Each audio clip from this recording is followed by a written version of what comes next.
Big Pharma and politicians. I work for Big Pharma, and I don't take it. I refuse to take it. Dr. Asim Malhotra, who was completely, othered and destroyed for pointing out that some medicines don't work. When you're just popping pills constantly, that can't be healthy. The vaccines that were rolled out during the China virus pandemic hadn't been tested, hadn't been properly tested. And we throw drugs at people, in this desperate attempt to not die, which is the other problem of our friends on the left. The left is driven, by and large, by an atheistic worldview. It's all meant to mislead you, that they're really interested in organic farming, or they're really interested in helping the third world, or stopping human trafficking.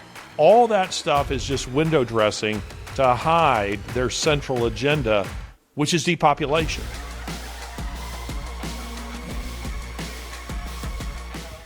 Welcome to another episode of WTF with me, Laurence Fox, and him, the crazy Taunton. WTF does stand for one thing, but it also stands for something else, which is the world according to Taunton and Fox. So don't think about the other thing. Just think about the world according to Taunton and Fox. Ignore the other thing, because the other thing isn't that bad, and it isn't getting steadily worse with every waking moment. Hello. Hi, Larry. How are you, Laza? I'm all right. Thanks very much. Yeah, I went to London yesterday to go and watch a film called Stop, Do No Farm, about the Big Pharma business done by Dr. Asim Malhotra, who was completely, othered and destroyed for pointing out that some medicines don't work.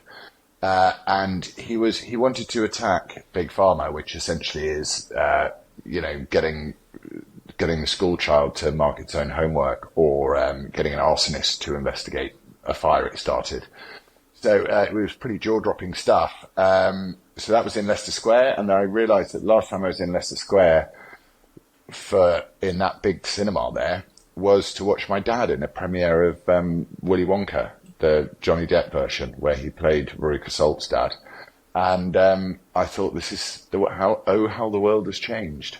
So it was brilliant, actually. Really, really terribly worrying about what Big Pharma gets up to. I mean, obviously there's great stuff that they do, but there is also some pretty horrendous stuff. Statins being an example, but there we are. How are you? I'm doing very well. I'm wondering, I'm looking over here at the tech guys, but I don't know if that film is out over here. Maybe it is. I was unaware of it until I saw your tweets regarding it. It sounds fabulous. No, there's a spate of conservative, I'll just call them that, just for easy designation, of conservative films. In the last couple of weeks, Lori and I have we don't go to the movie theater very often, but she wanted to go and see the new film with Dennis Quaid, Reagan, which was fantastic. I'll be honest, I went thinking Dennis Quaid can't play Reagan, and he did. He did it quite well. And then we went to see Matt Walsh's film, Am I Racist?, which is quite funny. It's, he's in disguise and going to all these DEI meetings and ESG and this sort of thing, and it's quite amusing. And Dinesh D'Souza, my good friend Dinesh, he has a film he's been telling me about that is coming out that's about basically sort of framing, Donald Trump. And that's, so there are several good conservative films coming out. But tell us just a little bit more about this film about Big Pharma, because I have been, and I wonder how you would, respond to this. I think that I was raised in a generation where, at least until recently, we trusted our physicians and others with their recommendations regarding vaccines. I was never a, Jenny McCarthy. You just don't take any vaccines. We took them. We had them. And I saw a tweet recently. It was a startling graphic that said something like, and I'm going from memory here, so I don't have the figures exactly right, but you'll you'll get the picture. It was something like in 1980, there were, say, 4 vaccines that a child received between 1 and 4 years old, and now it's like 30. And you have to believe. Yeah, and I think your analogy, an arsonist being called in to investigate the fire he started is exactly right. The amount of money that's involved here, the politicians who are benefiting from this, and when when government can require your product, that's pretty amazing. The racket that's going on here. Tell us about this film. Well, Asim was quite vocal about the vaccine, but because his dad died very soon after having it, he developed an illness and died from being healthy.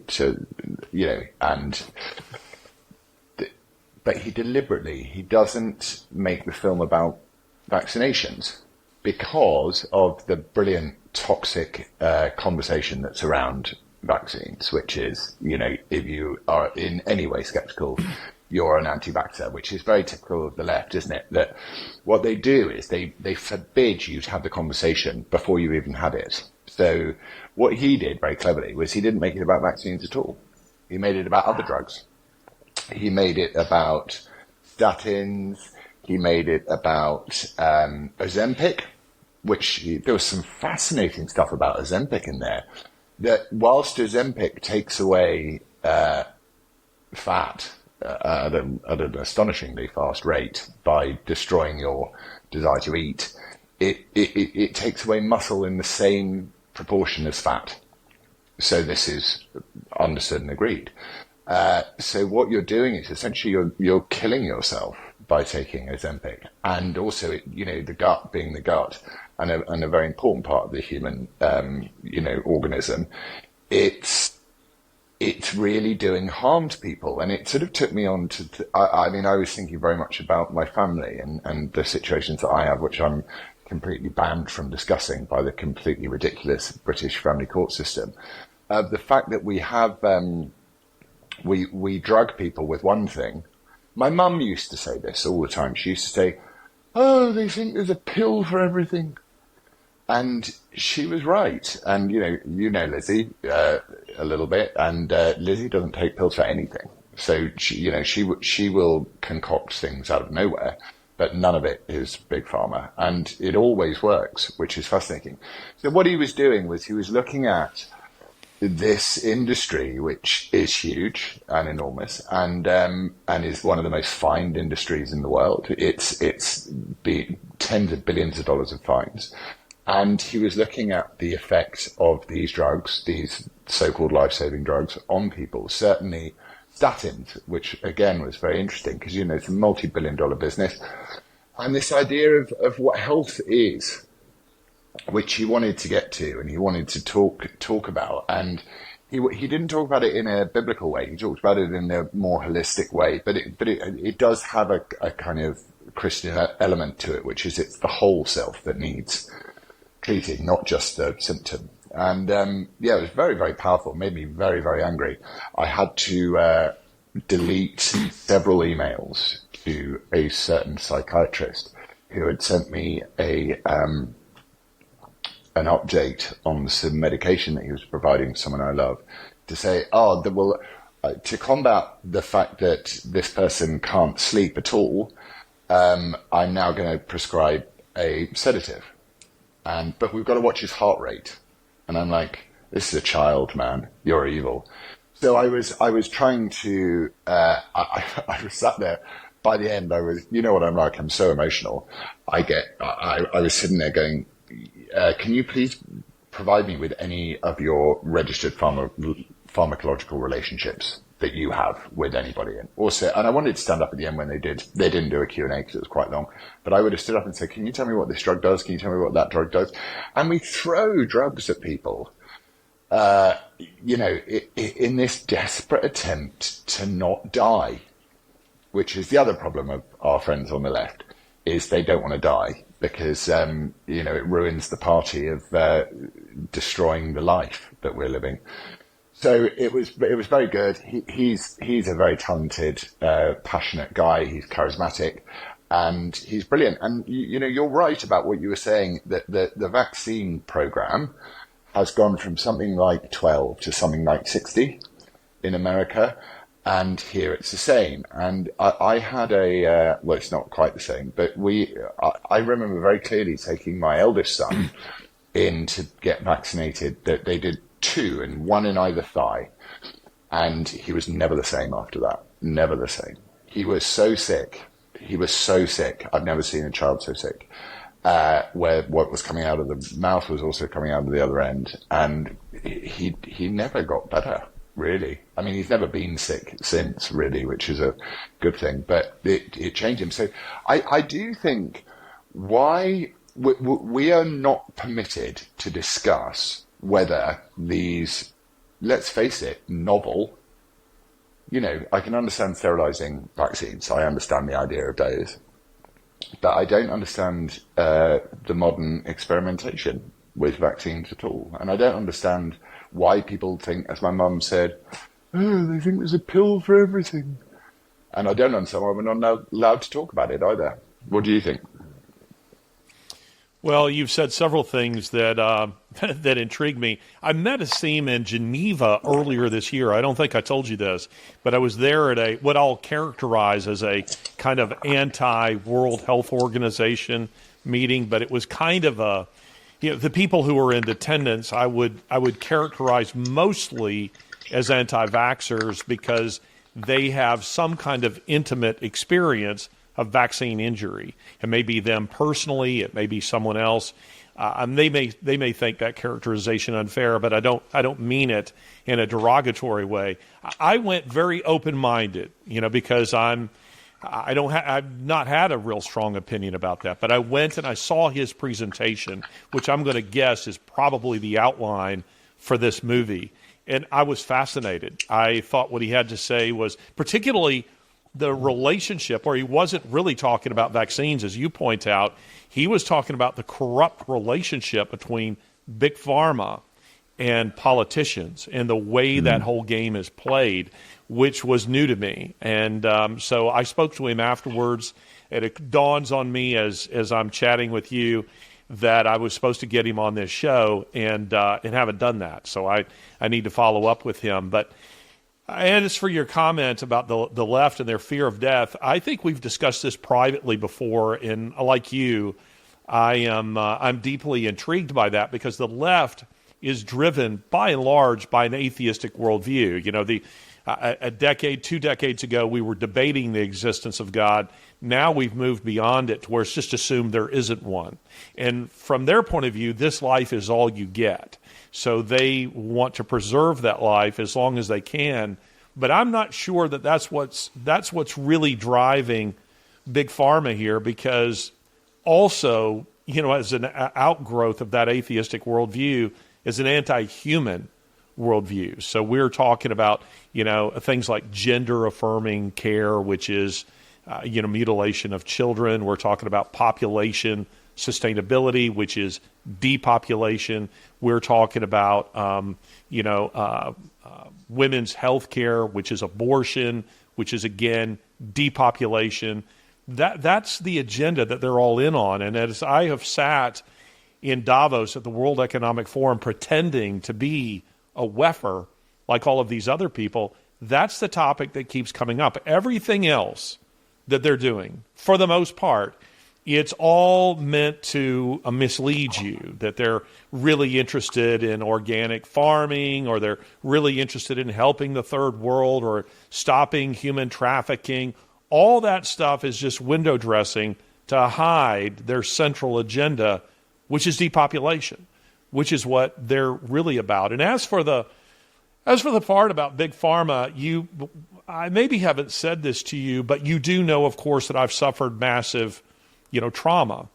And what I've learned a lot from this, Laurence. Again, I would say that early on, I was very naive. I would just do what doctors told me to do. I would just sit there and, just trust them, like they're deities. And they say, this is what's best for you. Okay, I'll go and do it. But what I've learned is that you have to quarterback your own health care.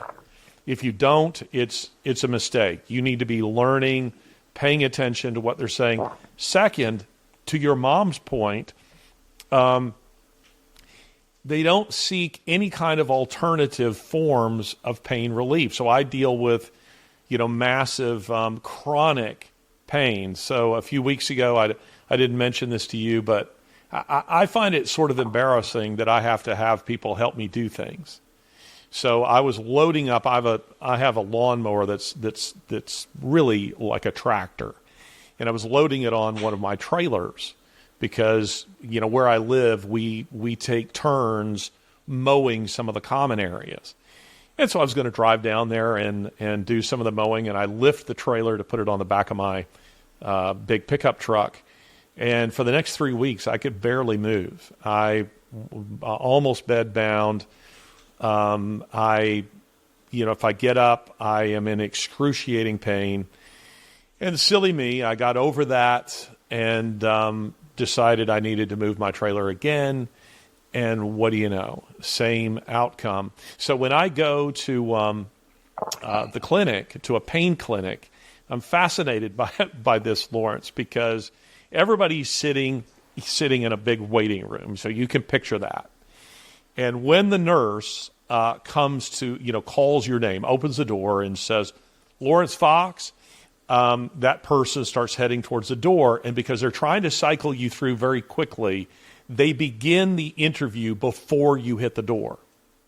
And their first question is, rate your pain on a scale of 0, meaning no pain, to 10, excruciating pain. So you're looking at someone who's sitting there, who's just been reading a magazine and watching Oprah.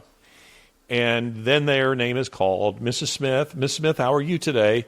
Rate your pain on a scale of 0 to 10. And I'm greatly amused by the fact that very frequently these people will say, oh, it's a 7. It's a 7. Now, I have a very different pain scale. If I granulate your hand with a hammer, like a graham cracker, I rate that a 6. I mean, I've experienced a 10. I know a 10. So when I go in, I will usually say, oh, it's a 3. And they'll say, oh, you're good today. And I'll say, no, a 3 is significant. For me, a 10 is if I dump gasoline on you and set you on fire. So Mrs. Smith was not experiencing a 7. She was not doesn't mean she's not in pain, but she wasn't experiencing that. But the point of me saying all this is that it's about getting more drugs. That's why they're there. They're there to get more drugs. Now, my expectation is very different.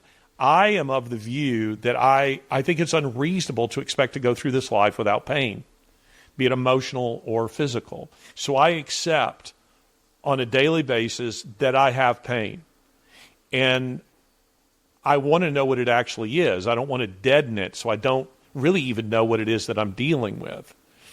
And then I have worked at becoming accustomed to a level of pain, and then on days that are really bad, that are exceptionally bad, then I take the pain medication that is prescribed to me. But I've also, Laurence, and not just to drone on here, but I have worked at discovering alternative forms of dealing with pain.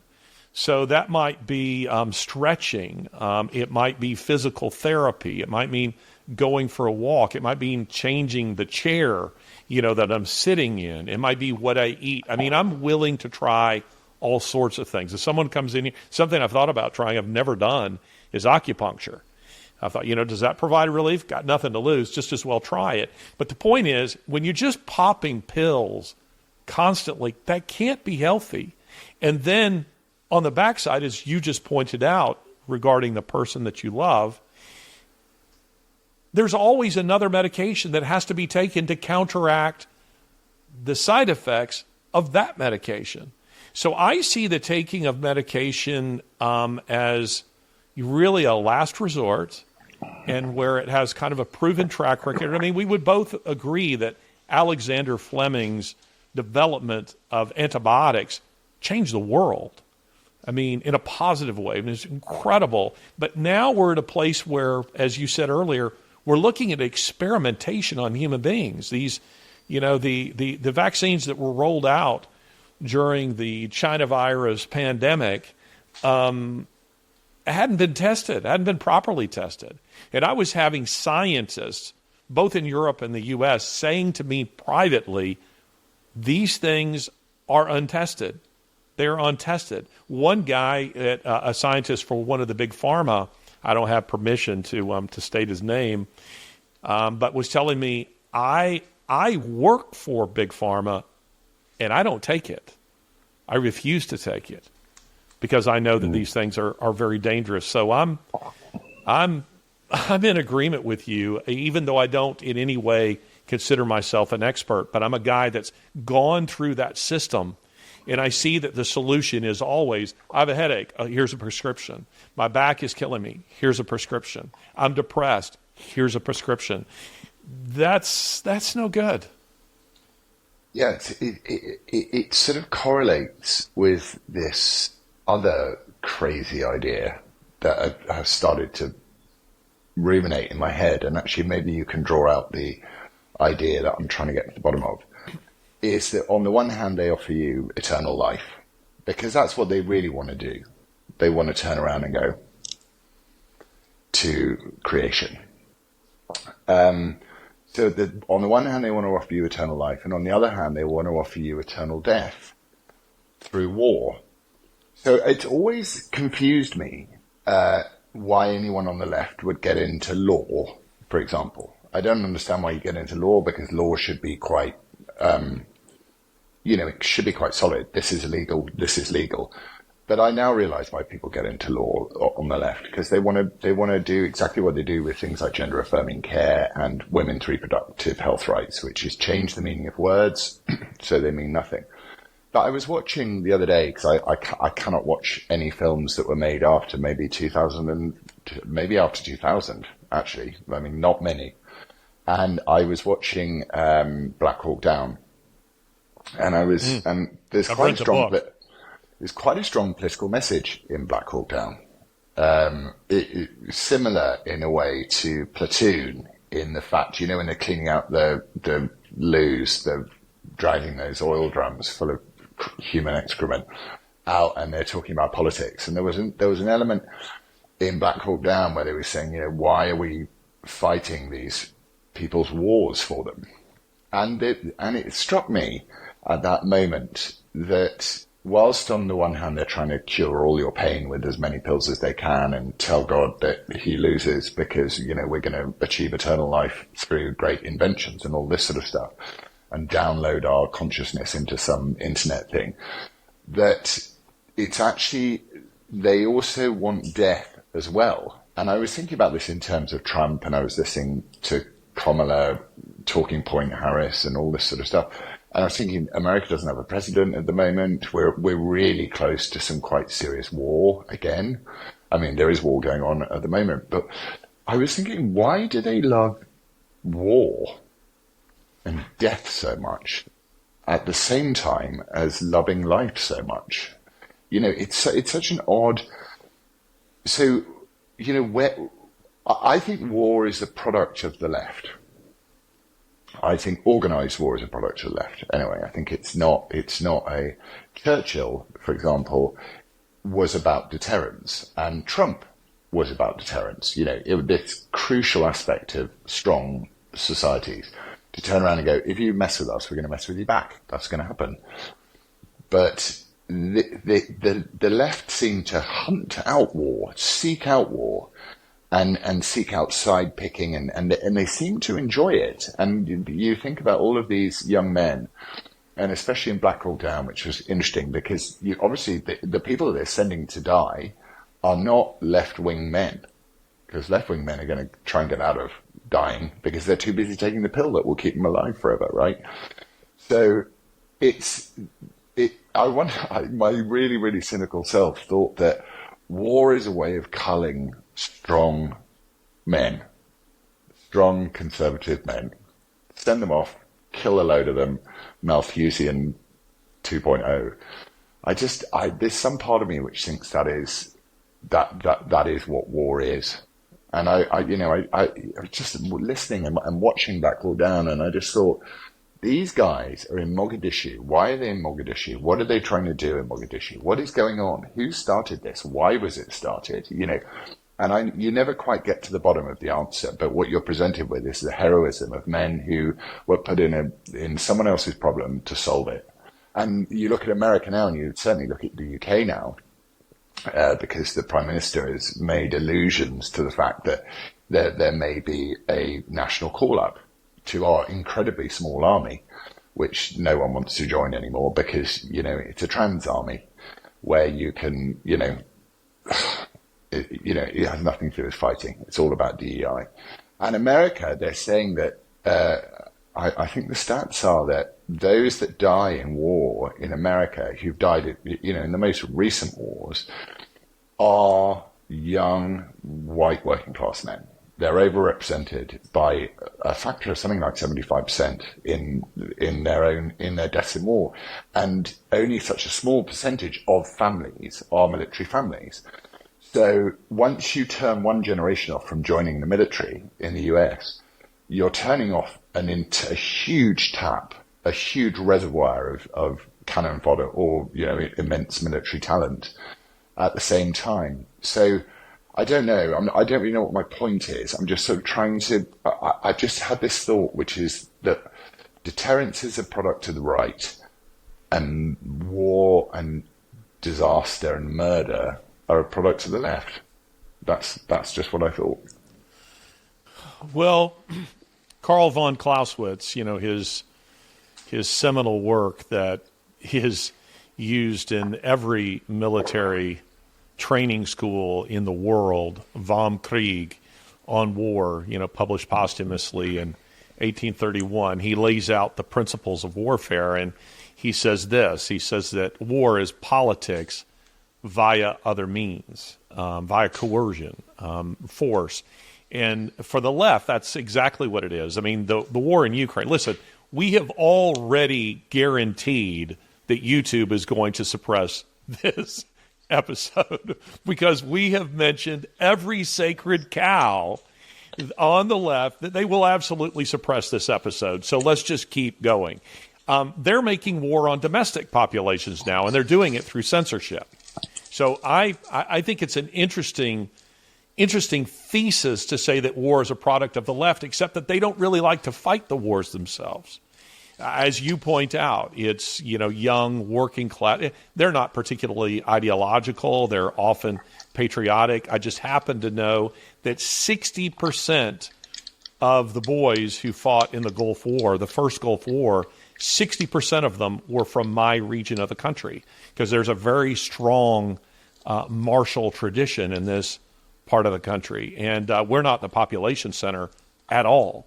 But that is just simply to say that a lot of them are descendants of veterans, and there's a strong respect for the military, to see that as a way to become a man, to test one's, limitations and skills and this sort of thing. So again, it's leftists, like Hillary Clinton and Joe Biden and Obama, who are sending these young conservative males, mostly, to fight their wars for them. And in the case of Ukraine, Mogadishu is a whole different thing, but in the case of Ukraine, it's obvious that the goal here is to topple Putin. And why to topple Putin? Because he's not on board with the globalist agenda. I mean, there are no good guys in that war. So that's one thing, and we can come back to that. But I want to follow this thread.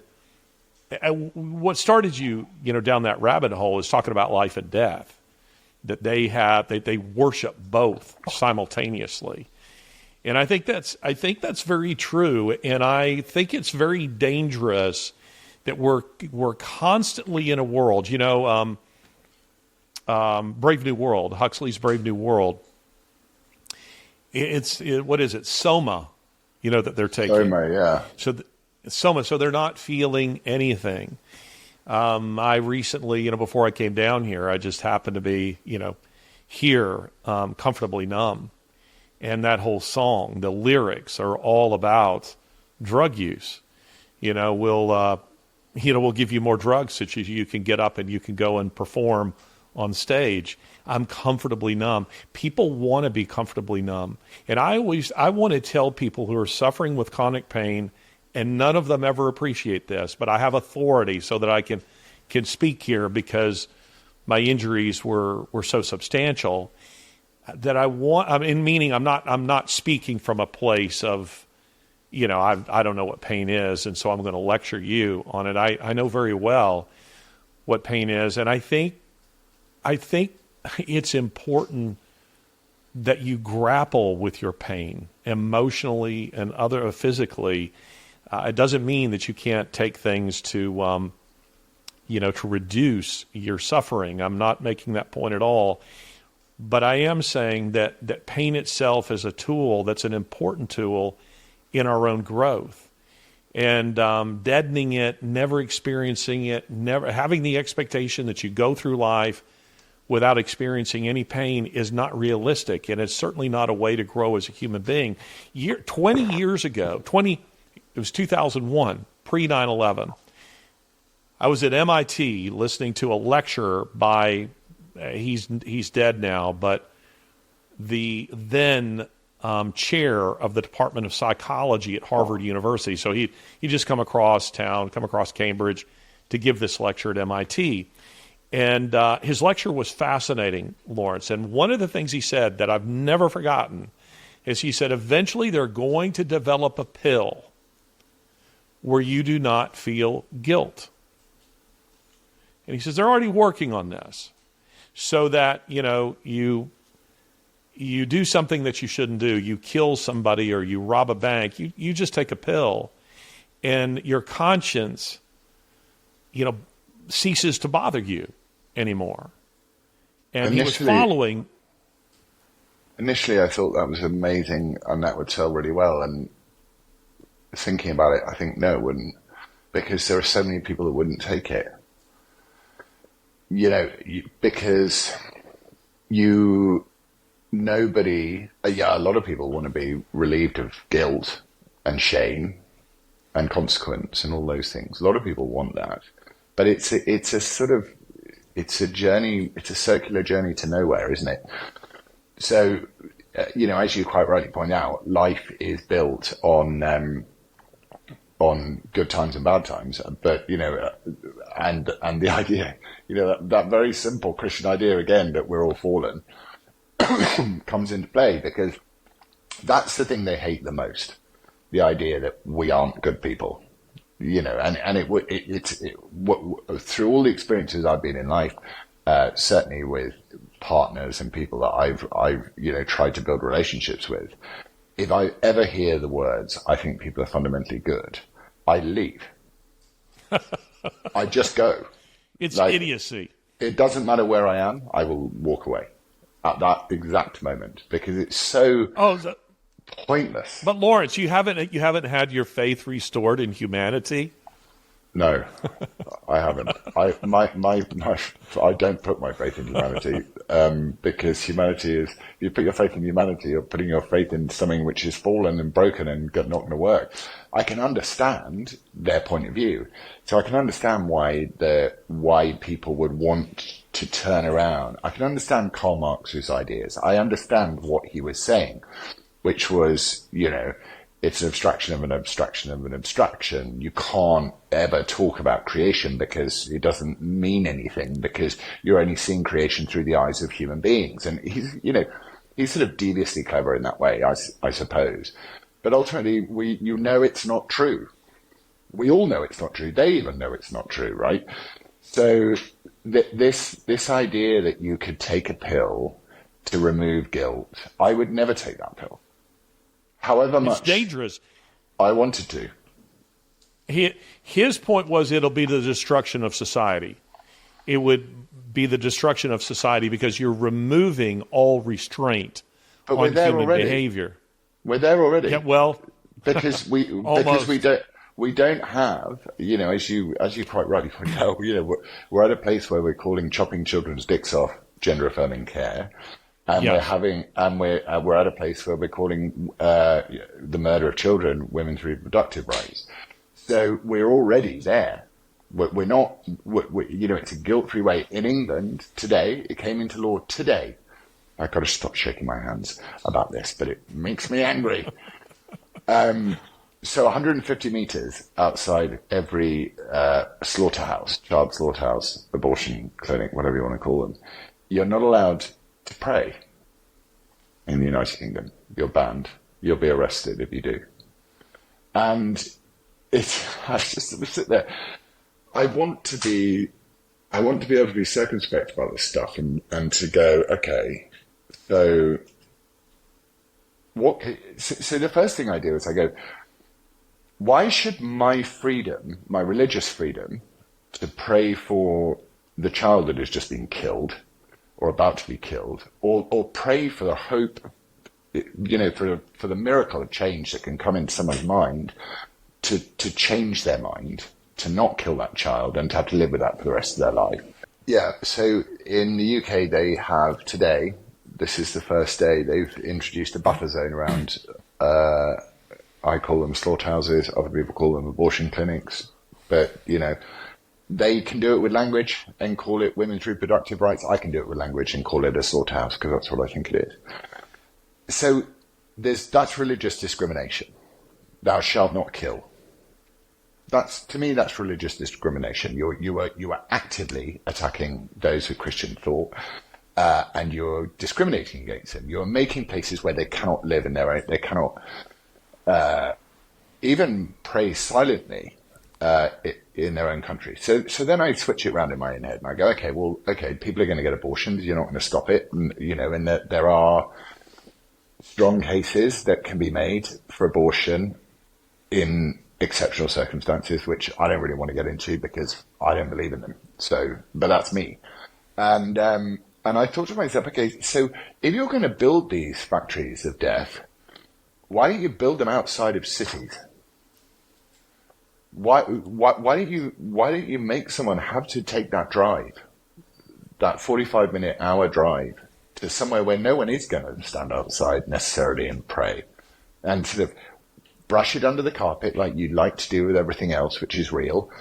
And why don't you do that? But actually, no, there's a lot of places now in London where you cannot stand there and pray, and if you do, you will be arrested. Not that I would do that. I'm not someone who would go out and stand outside an abortion clinic because I wouldn't want to go anywhere near a slaughterhouse anyway, because it's like watching a snuff movie to me. I think it does so much damage to you that it's not worth it. But a lot of people are doing it, and they're now going to be discriminated against for doing that. And then you take it down another road. So you say, okay, so our tolerance, it's repressive tolerance, isn't it? Again, it's all Marxist and Gramscian, but it's what's next? This microwave is only for halal food. That's what so we are incredibly tolerant to the very thing that we're not. And we are completely prejudicial and discriminatory towards the thing that we are. And I find that that's why I feel bleak, because this whole we're not on our own side anymore thing. I just sit there and go, but most people are raised that even in the horrible days of the Christian Brothers and the laundries, the mountain laundries in Ireland, it was known that there was something shameful about it, and therefore it had to be put somewhere shameful. Whereas now we're going to put this here, and we're going to celebrate it, and if you've got a problem with it, we're going to arrest you. And I just don't know how societies recover from that level of like pure debauched, celebration of debauchery. Debauchery goes on everywhere. I get it. Hedonism goes on everywhere. I get it. I'm hedonistic often, but it's like to celebrate it. I would never be friends with someone who told me, have more drink, smoke more weed, hey, roll another cigarette. I would never be friends with someone like that. So I don't know why society has decided that whichever taboo it is that we need to destroy this week, not only are we going to destroy it, but we're going to make a celebration of destroying it. And I just don't know where one comes back from that situation. What do you think? Have you ever seen, and I'm wondering if it falls, on the date that you've established, 2000. Have you ever seen the Tom Cruise film Vanilla Sky? Yeah. Oh, it's the one where he has the car crash, isn't it? It is. Yes, I have. Yes, I've seen it. I might watch it tonight, actually, because that's, yeah. It relates to this. That film is, I want to warn people who would watch it, it's a little depressing, but I have used it in speaking and teaching so many times because it's about all this, really. It's, do you want to live in a fantasy world where you're drugged and you're denying reality? Are you going to accept the pain, the imperfection of the real world? Which do you choose? And increasingly, we as a society are moving towards the Soma world. And part of the Soma world is calling good evil and evil good, which is kind of what you're talking about here. There was a time, you're absolutely correct, where abortion was sort of a secret, hidden, shameful thing. But the left has decided, using what are essentially Marxist tactics, that we have to redefine this. We have to associate something wonderful with this. We have to treat it as a wonderful thing. So we're going to change the language that's associated with this, and we're going to establish things like a website called shoutyourabortion.com or .org. I can't remember which it is, but where they encourage women to come on and record a 30-second video or something where you're talking about how liberating it was to kill your child, and where you can buy T-shirts that are all about I had an abortion.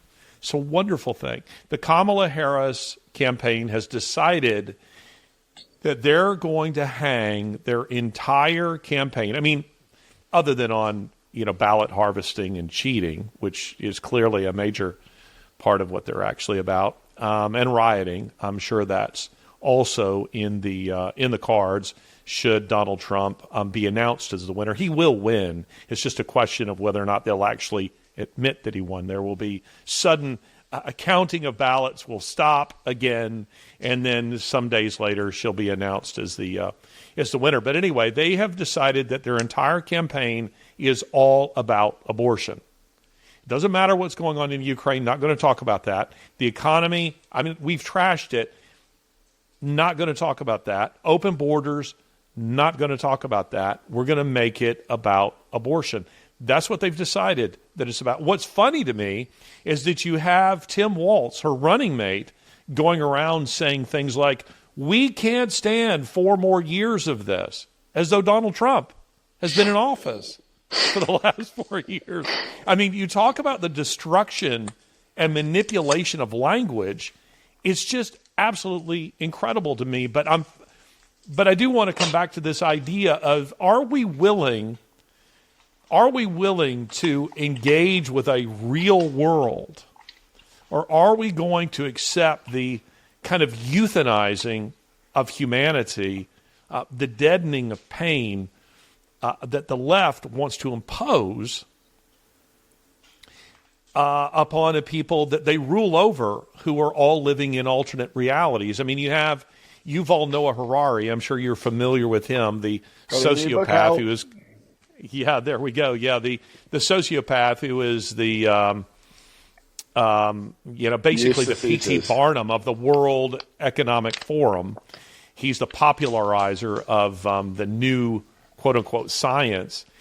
Here's a guy who says that when they achieve what they want to achieve, the questioner asks, well, what will the average person do who doesn't have a job in this new AI-controlled robotic world?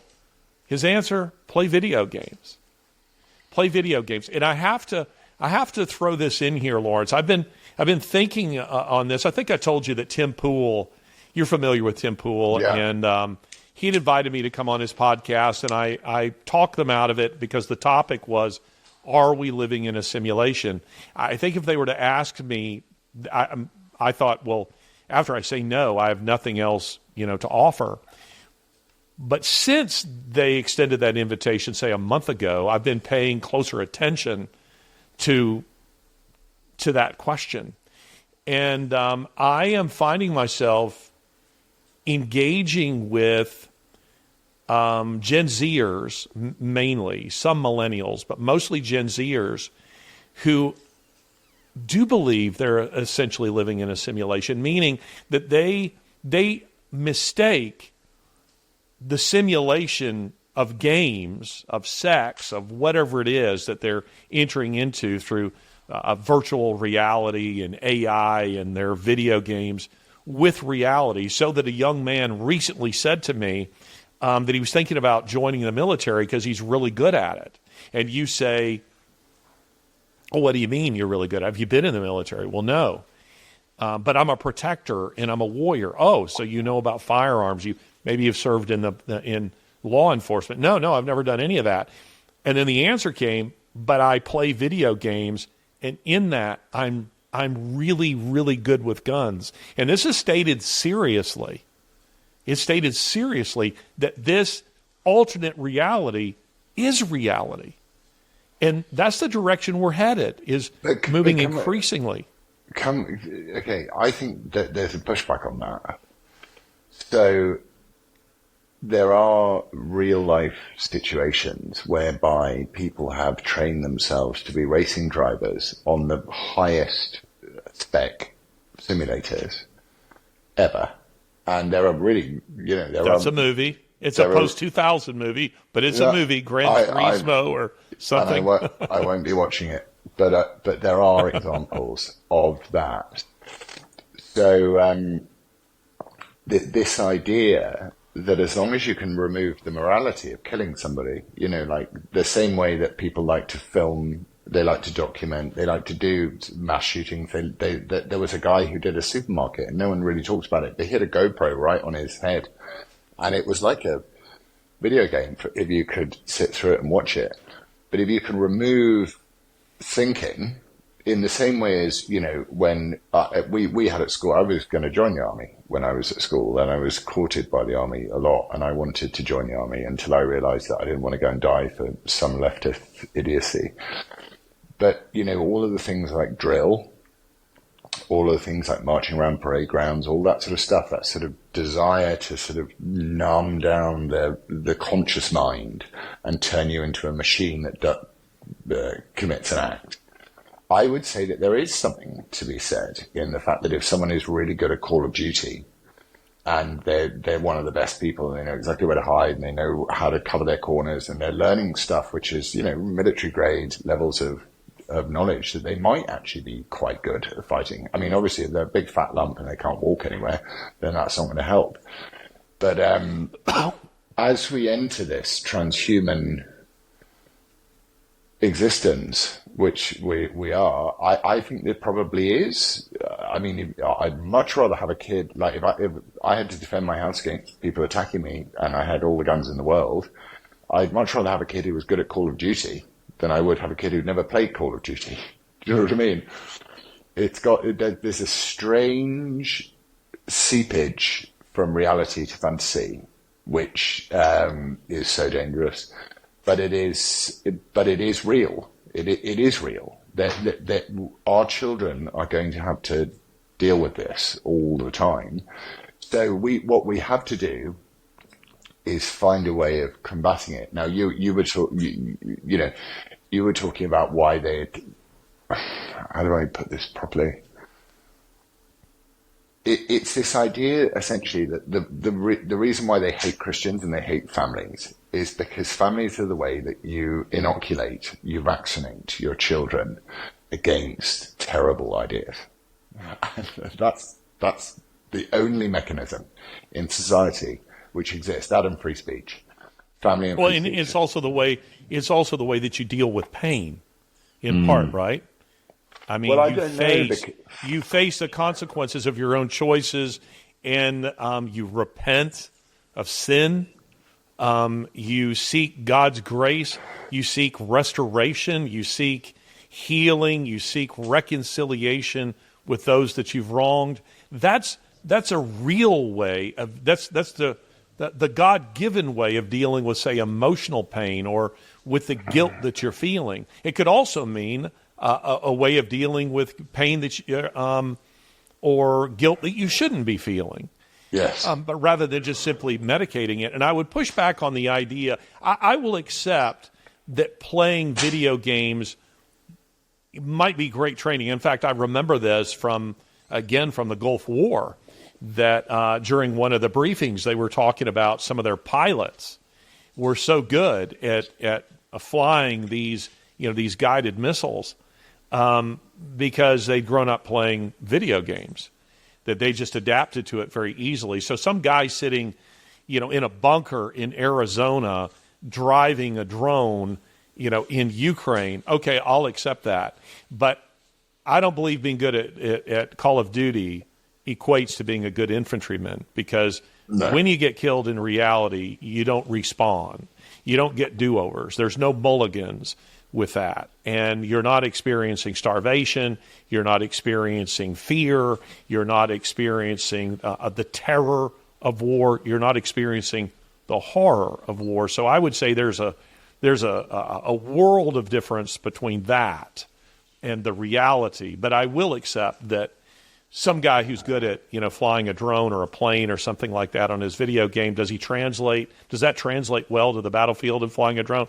Almost certainly it does. And it still would probably have the distance of not actually feeling like you really killed anybody, because you just see an explosion and you're not actually seeing. I've had pilots tell me that killing people on the ground, they didn't feel the horror the same way that, an infantryman does, and seeing, his buddy's face get blown off, or the experience of actually killing a man at close quarters. So I don't think those two things are actual reality. But I do believe that with the development of AI and so much of what's happening, I mean, we are moving into. And what was this thing? I've already forgotten it, but what's the name of it? Where people were buying up? It was really kind of a trend a few years ago, where people were buying up like real estate in an alternate universe, an alternate reality.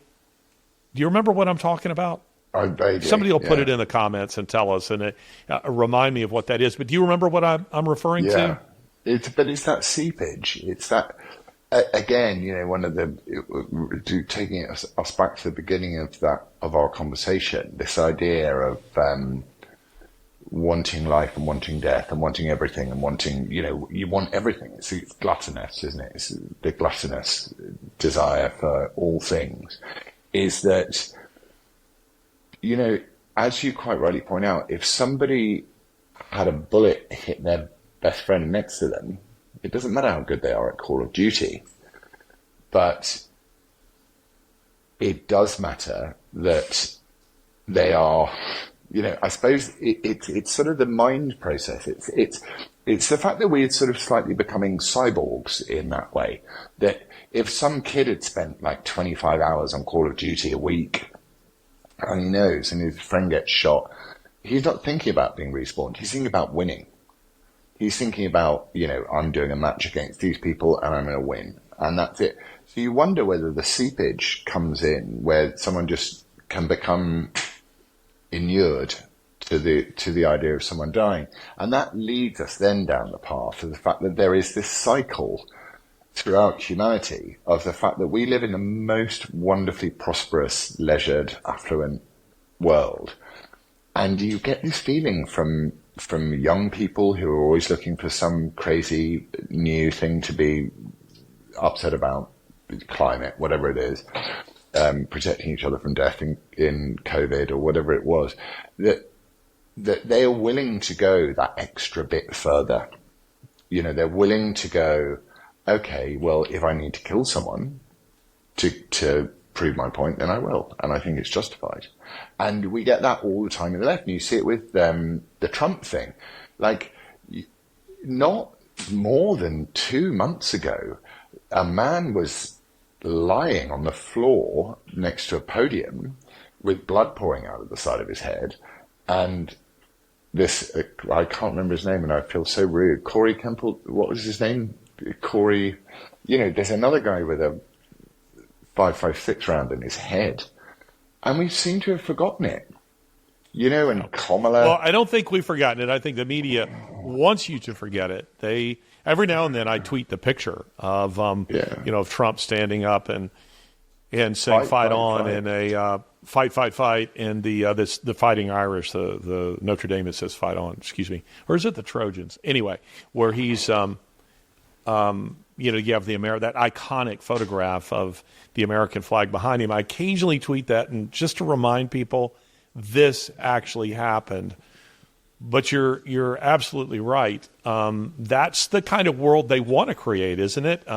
I think these assassination attempts will just keep going because it isn't necessarily. I'm not convinced that they had any association with these shooters. There's been at least 2, possibly 3 attempts on his life. I just think that they want to create the atmosphere of assassination by saying he must be stopped. This will be the end of democracy. He's a fascist. He's a new Hitler. All that kind of stuff. And that gives justification to someone to say, you know what, I can go and do this. And some of what we're seeing with a lot of young people, and this is where I thought you were going just a moment ago, is they're seeking meaning, aren't they? I mean, they're seeking purpose. And the young man that I was referring to before, and he's not unique in this, they find meaning and status in their alternate universe. You see, in my alternate universe, I am a soldier who's very much respected because I lead my unit in Call of Duty, on to victory. And all the people who play that game with me, they recognize that I'm great. And you don't have the heart to say to them, but none of it's real. None of that stuff is real. And that's Vanilla Sky. Yeah, I'm going to watch Vanilla Sky tonight. It was a... I want to hear what you think. I think that we're touching on the fundamental, and I don't know how we're touching on it, but we're getting right down to the fundamental, which is what is the left's version of meaning? And I hate using the word left, so I would go, what is a person that believes that their 4 school years and 10 are it? That's it. And I fully respect someone's right to hold that view, that this is it, I'm here, and then I'm gone, so I can do whatever I want.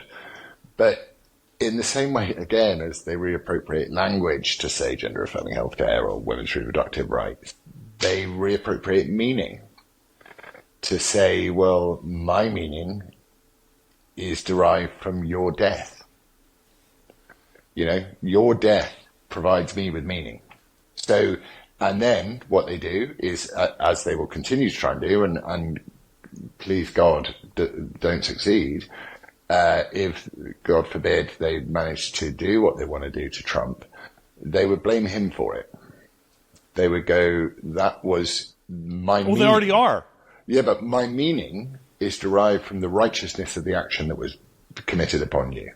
So therefore, you are then and I think we're probably at war already. And we're just waiting for the bullets to be fired. And when I say that, I mean on our own home turf. We're waiting for the bullets to start flying. Because we had 2016, we had 2020, we had, my memories of America between 2016 and 2020 were just a constant stream of they accuse you of the very thing that they're doing with Trump. They completely destroyed the guy.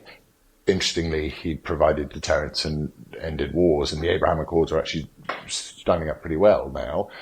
But the world that Kamala Harris wants to bring us into is going to be full of death because it doesn't have any actual meaning. So the meaning is derived from the killing. And that's what I'm trying to say about war and why leftists love war, because that gives them meaning. It's like, look, we can give people medals. And you said to me on one of these conversations that we've had that your father was letting you play in the dirt with his medals. He didn't care about his medals at all. And I think that's not even a little bit. That's their meaning. It's like, look, we gave him a medal. He was so brilliant. Look what he did. He managed to not die, or if he did die, he died saving other people in some silly war. So we're delving into what their meaning is. And I suppose what one must do to understand, because God, we are all made in the image of God, is to understand why they think like this and what it is that one can do to just not correct. It's not right. It's not the right use of the word. But to try and say, okay, well, can we? Maybe that is the way to do it. To talk to them about meaning. So what does that mean to you? What does sending another, gazillion tons of munitions over to Ukraine? What does that make you feel? Does that make you feel good?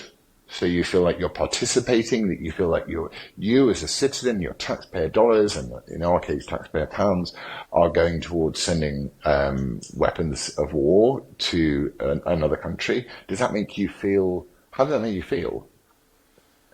And rather than the Trump thing, which is like, I'll blow you out of I will literally bomb you to oblivion if you move.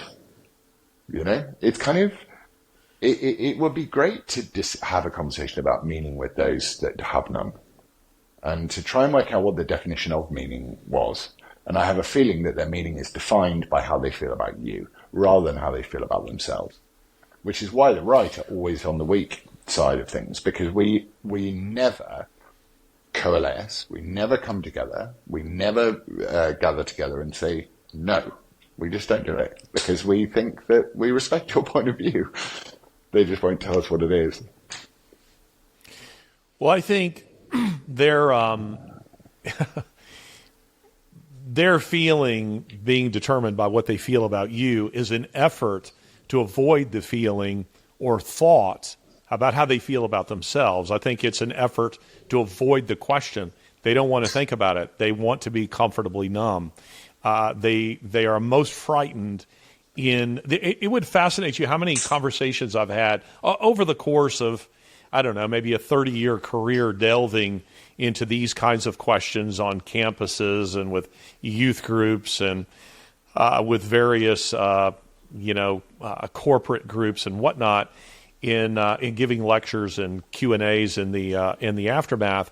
How many people have told me that the really dark questions, the ones that frighten them, the ones that when their thoughts go to places where they really don't want to go, it's when they're alone. And usually it's in those moments just before they fall asleep. That's where the heavy thoughts, really crowd in. And it's because, we have been for 50 years in an electronic world where you can drown out the noise. You're driving in your car and you can listen to whatever you want to. You can listen to a podcast, you can listen to music, you go running, you're not alone with your thoughts. You have your headphones in and something is filling your head then. And then your entertainment in the evening, it isn't books, it's watching film, meaning you're never really alone with your thoughts. At least most people aren't. And therefore, the only time that they really are is when they shut everything off and they turn off the lights, and that's when the uncomfortable thoughts come.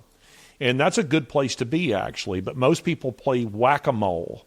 You ever play that game, whack-a-mole, where they're just knocking down those questions that are creeping in and that are asking them questions about meaning, about significance, who am I, and do I actually matter, and, does my spouse love me, do I really care about the things that I'm doing, or do the things that I do actually matter to other people? We deaden all that stuff. We endeavor to escape reality increasingly and to avoid the uncomfortable questions. And I'm mindful of what the Lord said to the Apostle Paul, who spoke of a thorn in the flesh, a physical discomfort, something we don't know what it was. Some have speculated that it was blindness. We don't know, but some kind of chronic physical issue that he was dealing with. And the Lord's response to that wasn't, a soma-like response. He said, my grace is sufficient for you. My grace is sufficient for you. And it seems to me that the antidote for all the things that we're seeing, that there are spiritual answers to this. And I want to be really, really clear to those who are listening. I am not saying that medications aren't real and important, and therapies aren't real and important. They're very real and important in my own life, in my daily existence. But they're not the primary thing upon which I lean. And I must also say that the development of other therapies and medications I think are a gift from God, at least the authentic ones, the real ones. But we are increasingly moving towards that vanilla sky world. I would tell anybody to go watch that film. I'm going to be interested in hearing. I expect to wake up in the morning to a flurry of texts from you. Yeah, you will. Laying out your thoughts. And we should call this episode Comfortably Numb, because I think we should call each episode something. Because I think that's a good idea. And that's a good name for this episode. I think that many people we'll just say, I know you don't like using the designation left and right, and I don't either. Unfortunately, we're kind of forced to use them because they are what they are. It's shorthand, isn't it? It's shorthand, and it'd take a whole episode to explain why those terminologies are wrong. But I think there are many people on what we would call the right who are also falling for this game too. They're seeking to be comfortably numb. They expect to be comfortably numb, and they're the patients sitting in the waiting room who are saying that their pain is a 7 out of 10 because they have no idea what an actual 10 is. They have an expectation of going through life with feeling nothing that is uncomfortable. I don't know that we're hedonistic society. I think we're Epicurean. The hedonism and Epicureanism are often confused, and hedonists are all about pleasure seeking. Epicureans were about the avoidance of pain. They were a philosophical sect who believed in the avoidance of pain. There's a subtle distinction between those two, but you're seeking to avoid any kind of pain in life. And Will Durant, the historian, Will Durant said, nations are born stoic and die Epicurean. It's a profound statement. And the Stoics believed in hard work. They believed in grappling with reality. They believed in struggle. They believed that those things mattered and that they were part of what developed us as human beings. The Epicureans went in exactly the opposite direction, and that's where we find ourselves. We find ourselves, as an Epicurean, increasingly Epicurean society. And speaking of war, our enemies, our global enemies, particularly when we're talking about Islam, we're talking about China, the real enemies, in my opinion. And I'm not saying that every Muslim is a terrorist or a would-be terrorist. I'm saying that those that we call radicals, they're Orthodox Muslims. They're the ones who believe in the Hadith, believe in the Quran and the words of those texts, and they believe in modeling their lives after Muhammad, who fought, some 80 battles. So they're not radicals, they're actually Orthodox. And these people are Stoics. And I don't mean that in the strict philosophical sense. I mean it in the sense that they're people who believe in grappling with reality, in embracing hardship, and they're ready to suffer for their beliefs. We aren't. We aren't anymore. I mean, you are. I think I am. But I mean, societally, the West no longer believes that there are some things worth dying for, and it's because we've abandoned our core values. We've abandoned our core values, which were Judeo-Christian in origin. We're now just running off of the accumulated capital, the fumes of the old society. And there was a time where people in the West believed that there were things worth dying for. And we don't believe that anymore. And as a result, I think that means that the near can't be far away unless there's some kind of massive revival, a great awakening. We need a third great awakening to invigorate the West. We do, and I think that it will manifest itself because it always does. But I don't think it's as bad as it's going to get yet. And all the things that we've spoken about, it drives more and more people to seek a real meaning, which is good. But it also, that in itself ramps up conflict. Part of me is like, just watch and learn from people of all different thought spectrums. just look at how they are and observe how they behave. And again, I think what you're talking about in terms of meaning is so crucial, because they have meaning too. And it's to understand what drives their meaning and what drives their actions. Because until you can understand motive, you can't deal with consequence. So it's just, we're in a very, very febrile. We've been here for a lot of years. I mean, the only reason I ever opened my mouth in the first place was because I thought this is going to end really badly if someone doesn't start talking about it, like really badly. And here we are. We watch it. But I think that I think we'll call this one comfortably numb. And next week, that's a good name. Next week, I think we should talk about what the difference between left and right is in both a philosophical way and a spiritual way, because it would be interesting to know. I don't like othering people. I'm very nervous of my own hatred of other people. And I know that I have it, because I know that I've got as much as I've got, I have a lot of the devil in me too. So I want to understand how not to hate those that I hate. You know what I mean? Not hate them, but how to deal with them and this will come back round, I think, into the conversation about what right and left is, and what are the fundamental principles of these shorthand terms that we use. It's fascinating, well, man. As we close this episode, I would offer this as maybe a starting point. The West grew out of a Judeo-Christian worldview, and by that I mean it's rooted in the Decalogue, it's rooted in the Ten Commandments, the values that we find expressed there. That's the basis of all Western law. It has given rise to science. It has given rise to capitalism. It has given rise to our art, our literature, our law. All of it, is derived from that particular place. But when you follow that out to its logical conclusions, Dostoevsky put it this way. He said this in The Brothers Karamazov: if there is no immortality, there can be no virtue, and all things are permissible. Meaning, if there is no God, there is no ultimate right and wrong, and I can do whatever I can get away with. And that's the world we're increasingly in. There was a time when the people who believed that in the West were generally on the fringe. And not because everybody was a Christian, but because they had inhaled so deeply of that worldview. They still, if the gospel hadn't penetrated to the marrow of their bones, it had penetrated enough of their being that it informed their values, it informed their worldview.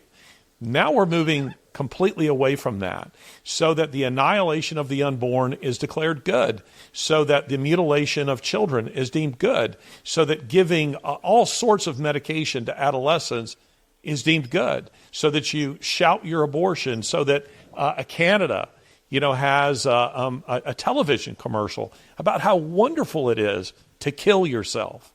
Please kill yourself. That is the message of the Canadian government. If you're old, we deem you useless. Please kill yourself. That's where we find ourselves. Dostoevsky was 100% right. And anyway, I don't want to end on that depressing note, so I'll give it back to you to lift us up to a higher plane. Okay, so the higher plane is the fact that we, people who are genuinely in search of meaning need to understand that those that aren't are using, like a judo move, our own weight against us. And you can see it in stakeholder capitalism, you can see it in ESG, you can see it in DEI. It's about turning around and saying there will be aspects of our socialist or communist 3.0 culture which will incorporate elements of your capitalist culture. So they're very good at sucking up the bits of our culture that work and rejecting the bits of our culture that don't. And we need to do the same in return. So we need to take to them meaning, and we need to talk to them about meaning. And if they can explain to us meaning, and in a way that teaches us something, or makes them look foolish, that's good. But for China to turn around and be building the solar panels that are going to destroy the West, whilst making themselves richer, we're in real trouble. So until we start using, there are good aspects of their thinking. There are good aspects of their thinking. That idea of the fact that, it's utopianism and it's mainly bullshit, but there are good aspects of it because a family is a socialist unit in a lot of ways.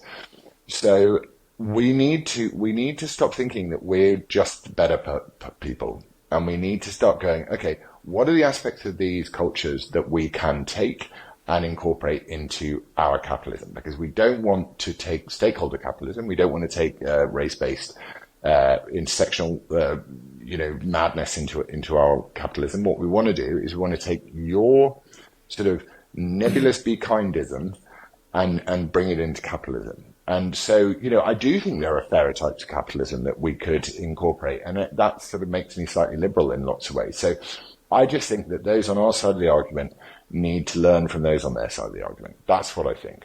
And I think until we do, we're in deep doo-doo. Well, I'm going to take a much more cynical view than you on this. I wonder why. I will take a much more cynical view.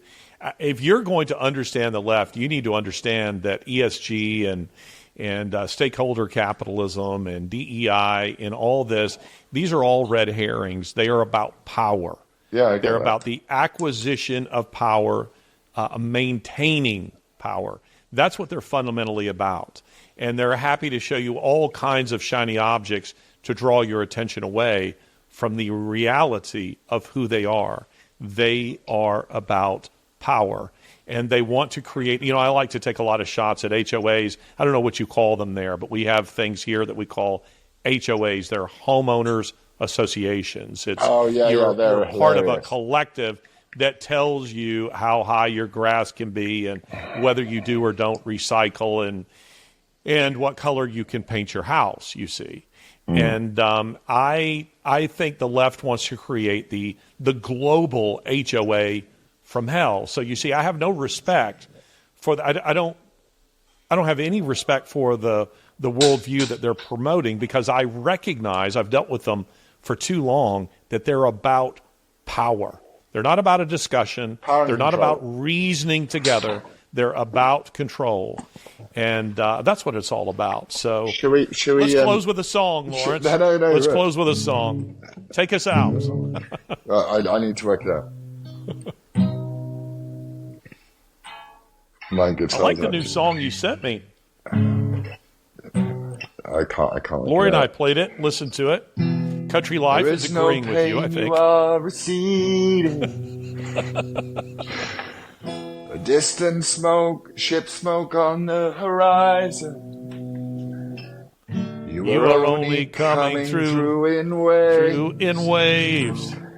Your lips move, but I can't hear what you're saying. When I We'll need was a some child, I had a fever.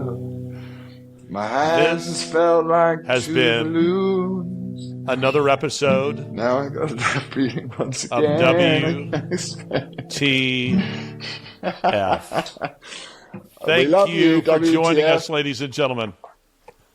God bless.